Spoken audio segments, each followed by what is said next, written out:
മലപ്പുറം കവളപ്പാറയിലെയും തണ്ണൻകല്ലിലെയും ദുരിതബാധിതർക്ക് ആശ്വാസമേകി മന്ത്രി K Rajan. Media one അതിജീവനത്തിന്റെ വഴിദൂരം എന്ന പ്രത്യേക വാർത്താ പരിപാടിയിലാണ് ദുരിതബാധിതരുടെ പരാതികൾക്ക് മന്ത്രി തത്സമയം മറുപടി നൽകിയത്.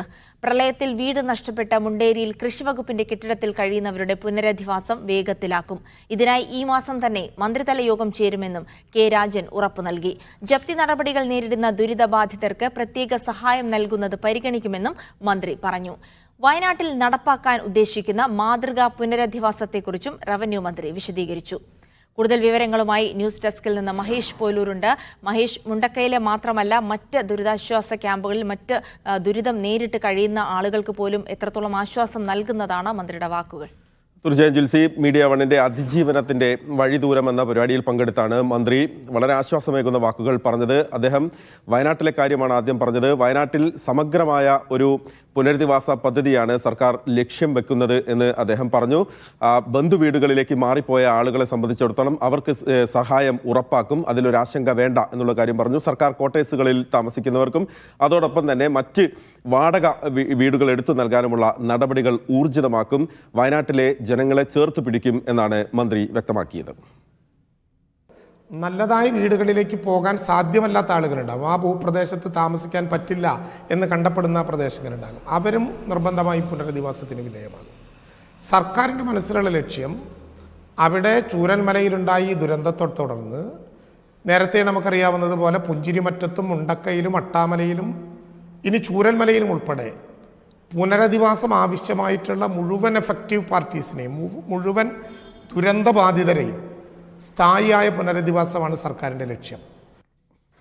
വയനാട്ടിലെ പുനരധിവാസ പ്രവർത്തനങ്ങൾ ഊർജിതമായി നടക്കുമ്പോൾ തന്നെയാണ് 5 വർഷം മുൻപ് കവളപ്പാറയിലുണ്ടായ ഉരുൾപൊട്ടലിലെ ആളുകളുടെ ആശങ്കകൾ മീഡിയ വൺ പങ്കുവച്ചത്. വളരെ പോസിറ്റീവായാണ് മന്ത്രി അതിനോടും പ്രതികരിച്ചത്. അതിലേറ്റവും പ്രധാനപ്പെട്ട കാര്യം ഭൂമി ഒലിച്ചു പോയ ആളുകളുടെ ആ സ്ഥലത്തിന് പോലും ബാങ്കുകൾ ഇപ്പോൾ ജപ്തി നടപടികളുമായി മുന്നോട്ട് പോവുകയാണ്. ഇക്കാര്യം പരിശോധിക്കും, ബാങ്ക് സമിതിയുമായി ഇക്കാര്യം ആലോചിക്കും എന്ന് മന്ത്രി വ്യക്തമാക്കിയിട്ടുണ്ട്. അതുപോലെ തന്നെ അതിൽ തങ്കമണി എന്ന് പറയുന്ന കവളപ്പാറയിൽ നിന്നുള്ള തങ്കമണിയുടെ ഒരു ആശങ്ക പറഞ്ഞിരുന്നു. അവർക്ക് 10 ലക്ഷം രൂപ സർക്കാർ സഹായം നൽകി. പക്ഷേ അത് ബാങ്കിലെത്തിയപ്പോൾ ലോൺ പിടിച്ചെടുത്ത ശേഷമാണ് ആ തുക ബാക്കി വന്നത്. അപ്പോൾ തങ്കമണിയുടെ വിഷയം ഒരു പ്രത്യേക കേസായി സർക്കാർ പരിഗണിക്കുമെന്നും മന്ത്രി ഉറപ്പു നൽകുകയുണ്ടായി. ഭൂമി പൂർണ്ണമായും നഷ്ടപ്പെട്ട ആളുകളുടെ നേരെ ജപ്തി നടപടികളുമായി മാറുന്നതും പോകുന്നതും ഒരു ഗുണകരമായ കാര്യമായിരിക്കില്ല. അക്കാര്യത്തിൽ നമുക്ക് SLBC സ്റ്റേറ്റ് ലെവൽ ബാങ്കിങ് കമ്മിറ്റിയുമായി ബന്ധപ്പെട്ട് ഇക്കാര്യം ആലോചിക്കാവുന്നതാണ്. സ്വാഭാവികമായും കവളപ്പാറയിലെ ദുരന്തം നടക്കുമ്പോൾ മനുഷ്യസാധ്യമായതെല്ലാം ചെയ്തിട്ടുണ്ട്. ഒറ്റപ്പെട്ട ചില കേസുകൾ ഉണ്ടായിരിക്കാം. തങ്കമണി ചേച്ചി ഉന്നയിച്ച പ്രശ്നം പ്രത്യേക കേസായി നമുക്ക് പരിഗണിച്ചുകൊണ്ട് ആ വിധത്തിൽ കാര്യങ്ങളിലേക്ക് ആലോചന നടത്താം. അതുപോലെ തന്നെ മറ്റൊരു പ്രധാനപ്പെട്ട കാര്യമായിരുന്നു 2018 പ്രളയത്തിൽ വീട് നഷ്ടപ്പെട്ട തണ്ടങ്കൽ കോളനിയിലെ കുട്ടൻ എന്ന് പറയുന്ന അദ്ദേഹം മന്ത്രിയുമായി ഫോണിൽ സംസാരിച്ചു. അദ്ദേഹത്തിന്റെ ആശങ്ക എന്ന് പറയുന്നത് മുണ്ടേരിയിലെ കൃഷി വകുപ്പിന്റെ സ്ഥലത്താണ്, കോട്ടേഴ്സിലാണ് അവരെ താമസിപ്പിച്ചത്. അന്ന് താൽക്കാലിക പുനരധിവാസമായിരുന്നു. അവിടെ ചോർന്നൊലിക്കുകയാണ്, മഴ പെയ്യുമ്പോൾ അവിടെ കിടക്കാൻ സാധിക്കുന്നില്ല. ആ വിഷയം അടിയന്തരമായി ഗൗരവമുള്ളതാണ്, അത് പ്രത്യേകമായി പരിഗണിക്കും. 31 പേരടങ്ങിയ കുടുംബമുണ്ട് അവിടെ.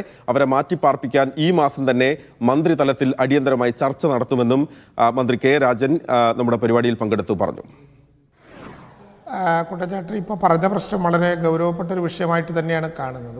ഏറ്റവും താമസിയാതെ തന്നെ കൃഷി വകുപ്പ് മന്ത്രിയും പട്ടികജാതി പട്ടികക്ഷേമ വകുപ്പ് മന്ത്രിയും കൂടി കൂട്ടായ ഒരു ആലോചന നടത്തി. മുണ്ടേരി ഫാമിൽ തന്നെ ഏതെങ്കിലും വിധത്തിൽ സ്ഥലം ലഭ്യമാണോ, അതല്ലെങ്കിൽ അതിനടുത്ത് പട്ടികജാതി പട്ടികവർഗ വിഭാഗത്തിൽപ്പെട്ട ആളുകൾക്കുള്ള പ്രത്യേക സ്കീം ഉപയോഗിച്ചുകൊണ്ട് സ്ഥലം വാങ്ങി അവിടെ പ്രത്യേകിച്ച് വീട് നൽകാൻ കഴിയുന്ന വിധത്തിലുള്ള സൗകര്യമുണ്ടോ, ഈ 33 കുടുംബങ്ങളുടെ കാര്യത്തിൽ അക്കാര്യത്തിൽ നല്ലതുപോലെ ആലോചന നടത്തി നമുക്ക് ഒരു നടപടിയെടുക്കാം.